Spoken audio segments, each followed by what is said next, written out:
नमस्कार प्रिय विद्यार्थियों, मैं आपके सामने जो हमारा टॉपिक चल रहा था प्रकाश, उसका पार्ट 5 लेकर आया हूँ, जिसमें हम पढ़ेंगे अवतल दर्पण के उपयोग। देखिए दोस्तों, पीछे वाले टॉपिक में हमने अवतल दर्पण में प्रतिबिंब निर्माण पढ़ा था। अवतल दर्पण में एक प्रतिबिंब निर्माण पढ़ा था, जिसके अंदर 6 प्रकार की ऑब्जेक्ट की स्थितियां थी और उसमें मैंने आपको 6 प्रकार की स्थितियों को एक किरण आरेख के माध्यम से समझाया था। और उसमें सबसे महत्वपूर्ण कंडीशन थी, जब ऑब्जेक्ट वक्रता के अंदर C पर स्थित हो तो उसकी इमेज वस्तु के बराबर उल्टी और वास्तविक प्रतिबिंब बनता है। इसी प्रकार मैं अवतल दर्पण को आगे लेकर चलता हूं और उसमें हम देखेंगे अवतल दर्पण के उपयोग। प्रिय विद्यार्थियों, आपने अवतल दर्पण के 6 या 7 उपयोग बुक्स में पढ़े होंगे, कई नोट्स में पढ़े होंगे, लेकिन आज तक शायद ही आप उनको समझ पाए होंगे कि इनका उपयोग वास्तव में दैनिक जीवन में इन उपकरणों में होता कैसे है। मैं आपको आज वही 6 या 7 जितने भी अवतल दर्पण के उपयोग हैं, उनका कैसे उपयोग किया जाता है दैनिक जीवन के अंदर, उपकरणों के अंदर, वो मैं आपको विस्तार से बताऊंगा। तो देखिए दोस्तों, सबसे पहले अवतल दर्पण का पहला उपयोग, अवतल दर्पण किस में काम किया जाता है? अवतल दर्पण का पहला उपयोग है चिकित्सक आंख, नाक, कान व गले के आंतरिक भागों को देखने।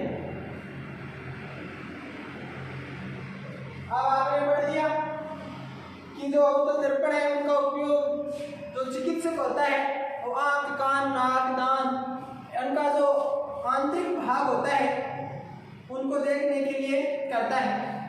अब आपको ये पता नहीं है कि वो करता कैसे है, इनका उपयोग अवतल दर्पण उनमें काम कैसे करता है। देखिए दोस्तों, अवतल दर्पण का मतलब मैंने आपको समझाया था कि अवतल दर्पण एक अभिसारी दर्पण होता है, प्रकाश की किरणों को एक बिंदु पर केंद्रित करता है। तो केंद्रित करने वाले दर्पण का उपयोग चिकित्सक कैसे करता है? चिकित्सक इनका उपयोग कैसे करता है? आपने हेड मिरर के रूप में देखा होगा।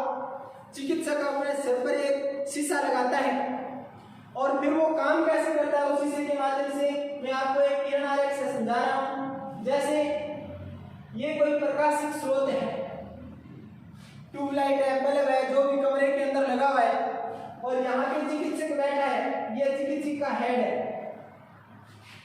तो नॉर्मल सी बात है, चिकित्सक अपने आंखों से या टॉर्च से आपके नाक के अंदर की जो मेन चीजें होती है उनको देखता है, तो उनको स्पष्ट दिखाई नहीं देती है। ना ही चिकित्सक उसके अंदर इतने छोटे पार्ट के अंदर घुस सकता है, तो फिर चिकित्सक करेगा क्या? चिकित्सक अपने हेड पर, जैसे चिकित्सक का हेड है और इस पर एक अवतल दर्पण लगा लिया, इस प्रकार से इसने एक अवतल दर्पण अपने हेड मिरर के रूप में लगा लिया, सर पर ऐसे बांध लेता है और आगे की साइड में ऐसे दर्पण लगा होता है और आंख के पास में एक लेंस लगा होता है। अब दर्पण काम कैसे करता है? दर्पण लगाने के बाद चिकित्सक जैसे कोई प्रकाश स्रोत है, इससे समांतर प्रकाश की किरणें इस अवतल दर्पण पर आकर गिरती है और दर्पण क्या करता है? हमने पढ़ा है, यदि प्रकाश की किरणें समांतर आती है तो दर्पण से परावर्तित होकर एक बिंदु पर केंद्रित हो जाती है। ऐसे ये अवतल दर्पण है, इसमें यदि कोई प्रकाश की किरण समांतर आती है तो परावर्तित होकर किससे गुजरती है? मुख्य फोकस से। ऐसे जितनी भी किरणें समांतर आएंगी वो सभी के सभी कहाँ पर केंद्रित हो जाती है? मुख्य फोकस पर केंद्रित हो जाती है। अर्थात अवतल दर्पण प्रकाश की किरणों को एक बिंदु पर केंद्रित करता है, एकत्रित करता है। वैसा ही काम इसके अंदर है। ये प्रकाश की किरणें स्रोत से आ रही हैं और इस दर्पण से परावर्तित होकर एक बिंदु पर क्या हो जाती हैं? केंद्रित हो जाती हैं। अब वो बिंदु कौन सा होगा? वो बिंदु डॉक्टर खुद तय करेगा कि उनको क्या देखना है। वो अपने हेड मिरर को ऐसे हिलाकर और जो पॉइंट है, जो मरीज है उसका जो इलाज करना है, जिस पॉइंट को उसे देखना है, उस पॉइंट पे उनको फिक्स कर लेगा। जैसे ये मिरर है, ये अपना हेड हिलाकर, जैसे मान लो यहाँ पे नोज है, नाक है, और उसके अंदर किसी चीज को देखना है तो उसे सेट कर लेगा अपने सिर के माध्यम से, और जो प्रकाश की किरणें वो उस बिंदु पर केंद्रित हो जाएंगी और वो बिंदु सारा का सारा प्रकाश एक बिंदु पर केंद्रित होने से वो बिंदु हमें स्पष्ट दिखाई देता है। इस प्रकार से अवतल दर्पण का उपयोग चिकित्सक आंख, कान, नाक व गले के आंतरिक भागों को देखने के लिए करता है। सीधी सी बात है, जो सिर पर दर्पण लगा हुआ है वो प्रकाश की किरणों को एक बिंदु पर केंद्रित करता है। कैसे करता है तो आप इस डायग्राम से समझ सकते हैं। जैसे ट्यूबलाइट से किरणें आ रही है, समांतर किरणें दर्पण से टकराई, परावर्तित होने के बाद एक बिंदु पर केंद्रित होंगे और उस बिंदु को वो खुद तय करेगा उनको क्या देखना है। 2 नंबर इसका उपयोग है, आपने शेविंग की होगी। शेविंग मिरर के रूप में किस दर्पण का उपयोग किया जाता है? एग्जाम में बहुत बार ऐसा पूछा जाता है। जो सेंट्रल गवर्नमेंट की एग्जाम होती है, रेलवे की या दिल्ली पुलिस की, इसके अंदर ये प्रश्न बहुत बार पूछा गया है कि शेविंग मिरर हजामत का शीशा, दूसरा नाम बोला जाता है हजामत का शीशा। हजामत का शीशा, हजामत का मतलब शेविंग मिरर से दाढ़ी करने वाला शीशा। अब दाढ़ी करने वाले शीशे के रूप में इनका उपयोग क्यों किया जाता है? अवतल दर्पण का उपयोग देखिए दोस्तों, हम तो उपयोग समतल दर्पण का भी कर सकते हैं। देखिए समतल दर्पण क्या कहता है कि जितनी बड़ी ऑब्जेक्ट होगी उतनी बड़ी इमेज बनेगी, यानी इमेज आभासी बनेगी, सीधी बनेगी और वस्तु के बराबर बनेगी। लेकिन वस्तु के बराबर नहीं बनानी है। शेविंग दर्पण हजामत के शीशे के अंदर हमारी इमेज बड़ी करके देखेंगे। जैसे हम शीशे को नजदीक में लाकर हमारे चेहरे पर छोटी छोटी चीजें उनको बारीकी से देख पाते हैं, और उन बारीकी से देखने वाली चीजों के लिए इसका उपयोग किया जाता है हजामत का शीशा यानी अवतल दर्पण का उपयोग किया जाता है। कैसे? मैंने आपको 6 नंबर स्थिति बताई थी कि अवतल दर्पण, जैसे ये अवतल दर्पण है, अवतल दर्पण के अंदर ये फोकल पॉइंट होता है और ये पोल ध्रुव होता है। यदि वस्तु कहाँ स्थित हो? मुख्य फोकस और ध्रुव के बीच स्थित हो। मैंने मान लिया कि एक वस्तु वो किसके बीच स्थित है? मुख्य फोकस और ध्रुव के बीच स्थित है। विशेष स्थिति है, क्योंकि जो 5 स्थितियां अवतल दर्पण में पड़ी थी उसमें प्रतिबिंब कैसा बनता था? वास्तविक बनता था, उल्टा बनता था, छोटा बना, बराबर बना और बड़ा बना। लेकिन 6ठी विशेष स्थिति थी जिसमें प्रतिबिंब क्या बना? अवतल दर्पण में प्रतिबिंब आभासी बना। कैसा बना? सीधा बना, A' और B'। आभासी और सीधा और वस्तु से बड़ा प्रतिबिंब 6 नंबर कंडीशन में बनता है। वो कंडीशन होती है जब वस्तु कहाँ स्थित हो? मुख्य फोकस व ध्रुव के बीच स्थित। तो सिंपल सी बात है, ऐसी स्थिति इसके अंदर है। कैसे? जैसे मान लो कि ये मुख्य फोकस और ध्रुव मेरे सामने एक अवतल दर्पण है और उस अवतल दर्पण का मुख्य फोकस भी है, उसकी कोई न कोई फोकस दूरी है, उसका वक्रता केंद्र भी है यानी वक्रता त्रिज्या भी है, इंफिनिटी है। मैं मेरे चेहरे को उस दर्पण के मुख्य जो ध्रुव है और मुख्य फोकस, जैसे ही पीछे मुख्य फोकस है, आगे दर्पण का ध्रुव है, उनके बीच में मेरे चेहरे को लेकर आता हूं तो चेहरे का आकार है वो हमें बड़ा दिखाई देता है। 1 नंबर बात। 2 नंबर बात, सीधा भी दिखाई देता है, उल्टा नहीं दिखाई देता। अवतल दर्पण में सभी 5 स्थितियों में उल्टा दिखाई देता है। आप सामने जाओगे तो आपका चेहरा ऐसे दिखाई देगा, लेकिन जो 6ठी विशेष स्थिति है उसमें आपका चेहरा क्या दिखाई देगा? सीधा देगा और क्या होगा? बड़ा दिखाई देगा। इस साइड में आप देख सकते हो, ऐसे बनता है इसका प्रतिबिंब। जैसे ये प्रकाश की किरण मुख्य अक्ष के समांतर ऐसे आती है, दर्पण से परावर्तित होकर हमने नियम पढ़ा है किससे गुजर जाती है? मुख्य फोकस से गुजर जाती है।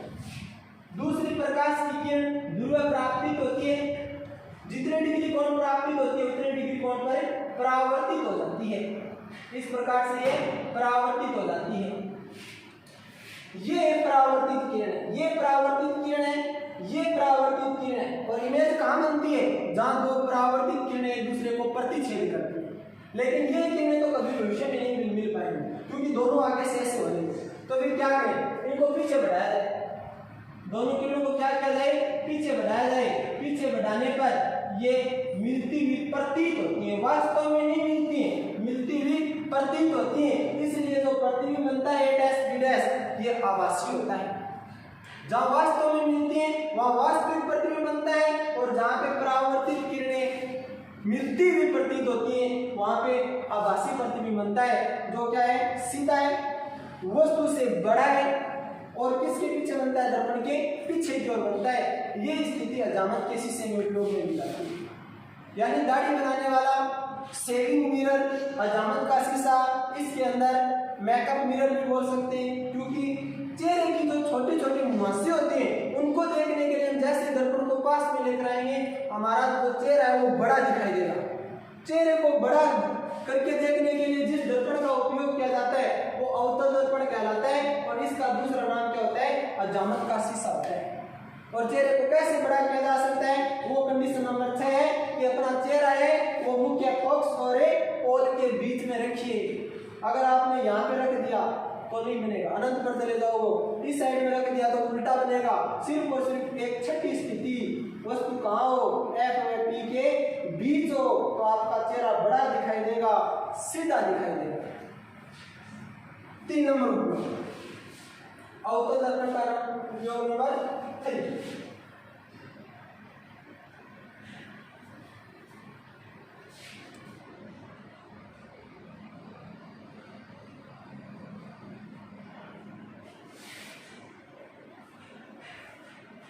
तीन नंबर उपयोग है डिश या एंटीना की आकृति। आपने सभी ने डिश या एंटीना देखी हो। डिश या एंटीना क्या करते हैं? ऐसे कैसी? देखिए, डिश और एंटीना इस प्रकार की बनी होती है। इस प्रकार से इसे स्टैंड पर ऊपर रखा जाता है, और यहाँ पे इसका कैमरा होता है। यहाँ पे इनका कैमरा लगा होता है। ये इस आकार की ट्यूब बनाई जाती है। डिश और एंटीना है वो इस आकार की ट्यूब बनाई जाती है। अवतलाकार, यह अवतलाकार क्यों बनाई जाती है?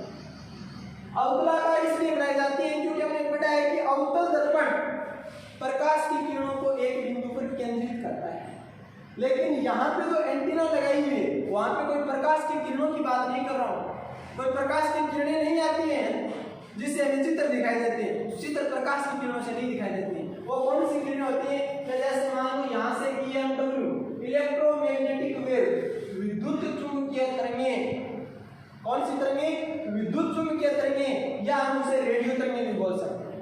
विद्युत चुंबकीय तरंगें ऐसे आती है समांतर, बहुत दूर से आ रही है, बहुत दूर से आ रही है तो समांतर आती है एक दूसरे के ऐसे। ये इलेक्ट्रोमैग्नेटिक वेव है, ये बहुत दूर से कहां पे आकर गिरती है? डिश या एंटीना, जिसकी आकृति कैसे? अवतलाकार, क्योंकि हमें रेंज तो पकड़ानी होती है ना, वो रेंज का ही काम कर रही है, इसीलिए इसकी आकृति ऐसी बनाई जाती है। देखिए कैसे, क्योंकि ये जो कैमरा लगा हुआ है ना, ये कैमरा मुख्य फोकस पर लगा रहता है। कौन सा मुख्य फोकस? ये वाला, ये अवतल दर्पण। कौन सा दर्पण है? अवतल दर्पण, ये मुख्य फोकस, और ये समांतर आने वाली प्रकाश की किरण। पहला रूल पढ़ा था हमने, यदि प्रकाश की किरणें समांतर आती हैं तो दर्पण से परावर्तित होकर किससे गुजर जाती है? मुख्य फोकस से गुजर जाती है। समांतर आती है तो किससे गुजर जाती है? मुख्य फोकस से गुजर जाती है। यानी मुख्य फोकस पर किरणें केंद्रित होती है। छितराई हुई किरणें जो आती हैं उनको एक बिंदु पर केंद्रित कर दिया जाता है। वो बिंदु कौन सा होता है? मुख्य फोकस होता है। यही आकृति यहाँ पे, यह अवतलाकार आकृति।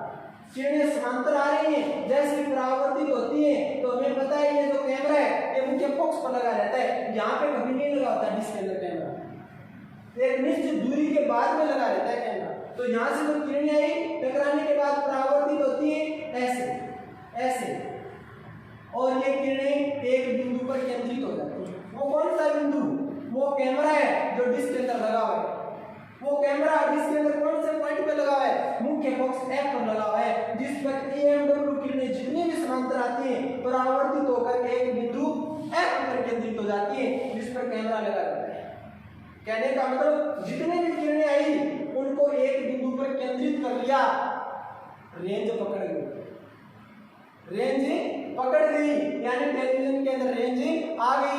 इसके लिए कुछ एंगल भी दिया जाता है डिस्क के अंदर, ताकि अधिकतम जो किरणें इलेक्ट्रोमैग्नेटिक वेव है वो अधिकतम आ सके और अधिकतम परावर्तित होकर एक बिंदु पर केंद्रित हो सके। वो बिंदु मुख्य फोकस होता है, जिस पर क्या लगा रहता है?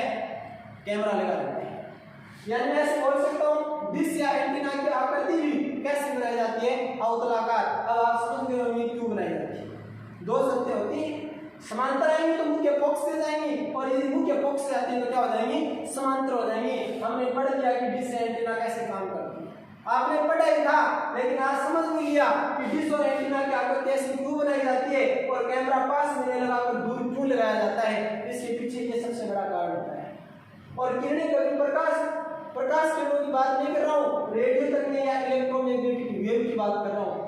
हमें दूरदर्शन पर जो कार्यक्रम प्रसारित होते हैं वो कोई प्रकाश किरणों से नहीं दिखाई देते हैं, इलेक्ट्रोमैग्नेटिक वेव होती है, उसमें रेडियो तरंगें होती हैं, उनसे दिखाई देते हैं। तो ये EMW किरणें।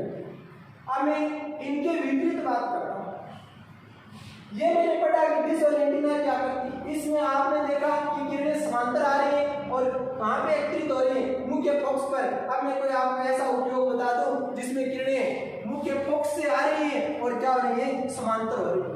यानी समांतर आने वाली मुख्य फोकस पर आती है और मुख्य फोकस से आने वाली समांतर हो जाती है। द्वितीय नियम पढ़ा था, तो वैसा उपयोग है। 2 नंबर उपयोग या आप लिख सकते हो 3 नंबर उपयोग को। और कैसे काम करता है? उपयोग कितने इधर डिश या एंटीना में। अब काम कैसे करता है? वैसे एंटीना बना सकते हो। किरणें समांतर आ रही है, कौन सी किरणें? EMW किरणें। समांतर आने के बाद कहां से गुजर रही है? मुख्य फोकस से। मुख्य फोकस पर क्या लगा रहता है? कैमरा लगा रहता है। और 4 नंबर है गाड़ी की हेडलाइट या अगरबत्ती या टॉर्च। अब ये बड़ी लॉजिक की बात है। बहुत सारे स्टूडेंट ऐसे पूछते हैं कि ये हेडलाइट होती है, इसमें ये जो अवतल दर्पण लगा कहाँ रहता है? कुछ ऐसे सोचते हैं कि जो आगे वाला दर्पण होता है वहां, अरे वहां पे अगर दर्पण लगा तो लाइट जाएगी। दर्पण लाइट को रोकता है, तो वो तो दर्पण है नहीं। तो कंफ्यूजन में रहते हैं कि ये आखिर ये दर्पण लगा कहाँ रहता है और इनका क्या उपयोग है। तो ये तो आपने पढ़ लिया कि गाड़ी के हेडलाइट या अगरबत्ती या टॉर्च के अंदर किसका उपयोग किया जाता है? अवतल दर्पण का उपयोग किया जाता है। लेकिन मैं आपको ये बताने जा रहा हूँ कि आखिर इनका उपयोग किया कैसे जाता है। देखिए दोस्तों, सिंपल सी बात है, मैं आपको ये बता दूं कि यह अवतल दर्पण क्या है? अवतल दर्पण। और मैं आपको ये बोलूं कि प्रकाश की किरणें ये मुख्य फोकस है, इससे कोई प्रकाश की किरणें ऐसे चली या ऐसे कोई प्रकाश की किरण आ रही है, तो हमने पढ़ा है कि प्रकाश की किरण किसके समांतर हो जाती है? मुख्य अक्ष के समांतर हो जाती है। और यदि मुख्य अक्ष के समांतर आती है किससे गुजर जाती है? मुख्य फोकस से। जैसे इसका उल्टा होता है, इसमें क्या था? मुख्य अक्ष के समांतर है, कहां से गुजर गई? मुख्य फोकस से। मैं बोल रहा हूं इसमें क्या है? ये किरण आ रही है, बता रहा है कि किरण कहां से आ रही है? मुख्य फोकस से। परावर्तन के पश्चात मुख्य अक्ष के समांतर, ऐसे समांतर होगी। तो वो क्या रहा? इसमें क्या होगा? इसमें भी ऐसी स्थिति है जैसे इसमें कैमरा लगा है ना मुख्य फोकस पर, इसमें ग्रहण करने वाला लगा है, उसमें देने वाला लगा। क्या देने वाला लगा है? देखिए, जैसे मैंने इस प्रकार से मैं लाइट बनाने की कोशिश कर रहा हूँ, गाड़ी का जो अगरदीप होता है वो बना रहा हूं। कुछ ऐसा अगरदीप होता है गाड़ी, ये गाड़ी का अगरदीप है। अब बहुत सारे ऐसे पूछते रहते हैं कि ये आगे वाला है अवतल दर्पण या ये पीछे वाला है, या कई बार गाड़ी के ऊपर ऐसे इनकी टोपी सी भी लगी रहती है, या ये ऊपर वाला है। तो मैं आपको बता देता हूँ ये काम कैसे करता है, फिर आपको पता चल जाएगा कि आगे वाला है या पीछे वाला है। देखिए दोस्तों, ये गाड़ी की जो अगरदीप है इसके अंदर यहाँ पे इसका मुख्य फोकस है इस पॉइंट पे, और इस पॉइंट पे क्या लगा रहता है? एक बल्ब लगा रहता है। क्या लगा रहता है? बल्ब। बल्ब ये नहीं है कि बल्ब एकदम से उसके अंदर नॉर्मल टॉर्च के अंदर आ जाता है तो ज्यादा दूर तक लाइट नहीं फैलती। और जो टॉर्च ज्यादा दूर तक जैसे शिकार करने वाली जो लाइट होती है, शिकारी जो उपयुक्त करते हैं, उसके अंदर जो बल्ब होता है वो थोड़ा सा आगे की साइड में लगा होता है। आगे की साइड में लगने का मतलब सीधा सा है कि ये है वो अवतल दर्पण। ये क्या है? अवतल दर्पण। आपको दिखाई दे रही है कि अवतलाकार आकृति ये, और इसके मुख्य फोकस पर क्या रख दी मैंने? लाइट रख दी। यानी जो बल्ब लगा हुआ वो कहां पे लगा है? मुख्य फोकस पर लगा हुआ है। अब मुख्य फोकस पर लगा है तो बल्ब से चलेंगी प्रकाश की किरणें, जैसे यहां से EM किरणें अनंत से आ रही थी ऐसे, और कहां पे केंद्रित हो गई? मुख्य फोकस से। तो यहां पे किरणें कहां से निकलेंगी? इस बल्ब से। बल्ब से निकलेंगी तो ये मुख्य फोकस है। बल्ब क्या है? मुख्य फोकस। इससे किरणें ऐसे निकली, जैसे एक ये किरण निकली, जैसे एक ये किरण निकली, ऐसे बहुत सारी किरणें निकलेंगी। ऐसे किरणें निकल रही है। अवतल दर्पण लगा हुआ है पीछे की साइड में, और आगे ऐसे बल्ब लगा हुआ है। इस बल्ब से किरणें निकल रही हैं और दर्पण से टकरा रही हैं। यानी मुख्य फोकस से आने वाली किरणें दर्पण से परावर्तित होकर मुख्य अक्ष के क्या हो जाती हैं? समांतर हो जाती हैं। ऐसे समांतर हो जाती हैं। ऐसे समांतर होने का मतलब सीधा सा है कि जो प्रकाशिक एरिया है जिसे प्रकाश कवर करता है वो बढ़ जाता है। यानी हमें दूर तक वस्तु दिखाई देती है, और दूर तक वस्तु दिखाई देने के लिए किरणों को समांतर करना पड़ता है।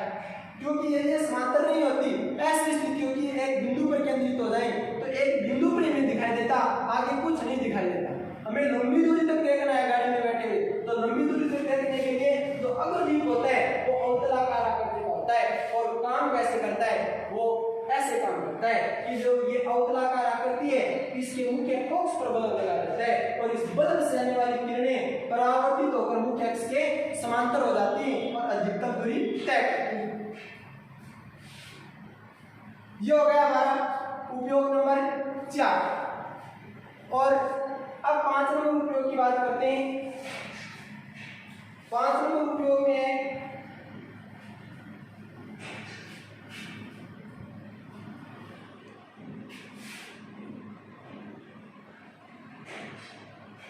चम्मच। जो चम्मच होती है, चम्मच जो हम काम में लेते हैं, चम्मच का भीतरी भाग अवतल दर्पण की तरह कार्य करता है। अवतल दर्पण की तरह कार्य करता है। भीतरी भाग को अवतल दर्पण की तरह कार्य करता है और बाहरी भाग उत्तल दर्पण की तरह कार्य करता है। इस प्रकार की हमारी चम्मच होती है। अंदर से ऐसे धसी होती है चम्मच।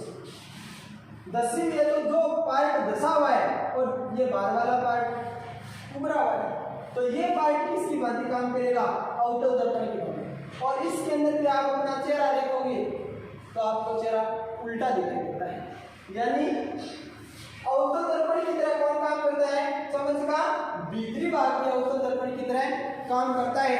और 6 नंबर इसका उपयोग है सोलर कुकर। इसमें सोलर कुकर के अंदर भी अवतल दर्पण का उपयोग किया जाता है। क्यों? क्योंकि बस सारी बातें एक ही आ रही हैं कि सोलर कुकर में हमें क्या चाहिए? ज़्यादा से ज़्यादा एनर्जी चाहिए। सिंपल सी बात है, हमें ज़्यादा से ज़्यादा एनर्जी चाहिए, खाना जल्दी पक जाए। तो ज़्यादा से ज़्यादा एनर्जी का मतलब सूर्य की जो किरणें हैं उनको एक बिंदु पर केंद्रित कर लीजिए। जैसे आपने देखा होगा आंधा शीशी वाला शीशा, और आंधा शीशी वाले शीशे को क्या किया जाता है? सूर्य की तरफ किया जाता है। तो जितने प्रकाश की किरणें उस पर गिरती हैं, गिरने के बाद जो लेंस होता है, गिरने के बाद पीछे की साइड में एक बत्ती सी निकलती है, और उस बत्ती को एक बिंदु पर केंद्रित कर दिया जाए तो कोई भी वस्तु है उसको कुछ ही समय में जला सकती है। कहने का मतलब पूरा का पूरा प्रकाश वो क्या कर रही है? केंद्रित कर रही है। वैसे सोलर कुकर काम करता है, यानी प्रकाश की किरणों को, ऐसे अनंत से आने वाली प्रकाश की किरणों को एक बिंदु पर क्या कर दिया जाता है? केंद्रित कर दिया जाता है, और ऊर्जा बढ़ जाती है, खाना जल्दी पक जाता है। इसलिए सोलर कुकर में भी किसका उपयोग किया जाता है? अवतल दर्पण का उपयोग किया जाता है।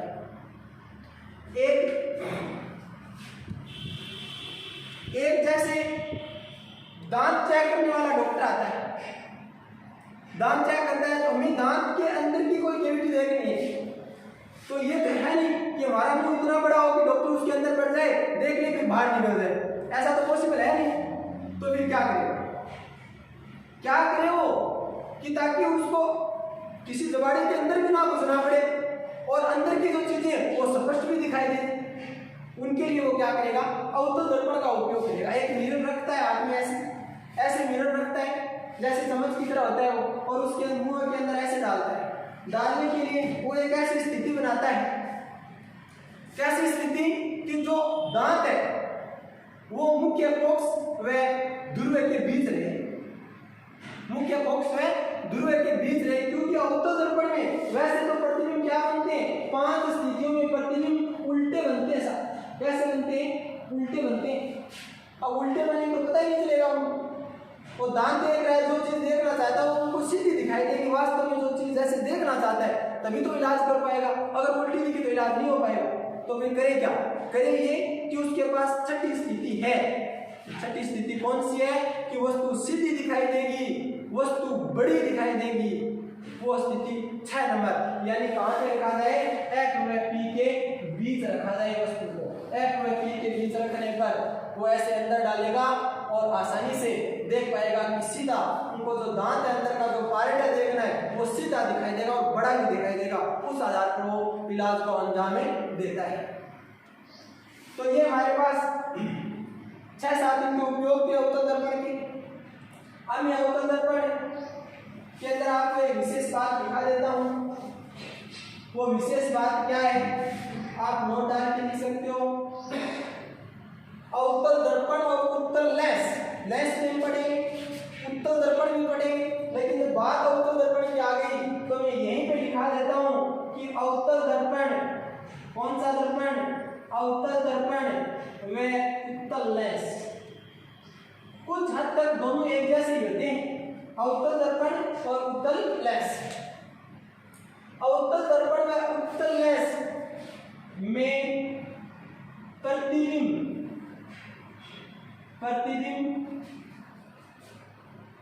आभासी, सीधा व वस्तु से बड़ा बनता है, वस्तु से बड़ा बनता है। यानी मेन चीज ये वस्तु से बड़ा बनता है। क्यों है मैंने, क्योंकि आभासी व सीधा उत्तल दर्पण में भी बनता है और अवतल लेंस में भी बनता है। उत्तल दर्पण में सदैव आभासी व सीधा बनता है, तो आभासी सीधा के माध्यम से हम अवतल दर्पण को अलग नहीं कर सकते। तो अलग क्या होगा, उत्तल दर्पण में आभासी सीधा व वस्तु से सदैव छोटा बनता है और एकमात्र अवतल दर्पण और उत्तल लेंस, अवतल दर्पण और उत्तल लेंस के अंदर जो 6 नंबर स्थिति मैंने बताई थी उसमें वस्तु से क्या बनता है, प्रतिबिंब सदैव बड़ा बनता है। एग्जाम में एक बार पूछा गया है कि उस दर्पण का नाम बताइए जिसमें प्रतिबिंब आभासी, सीधा तथा वस्तु से बड़ा बनता है। और आभासी सीधा पढ़ते ही हम टूट पड़े उत्तल दर्पण, क्योंकि आभासी सीधा उत्तल दर्पण बनता है, कहीं पे रख दीजिए आभासी और सीधा मिलेगा।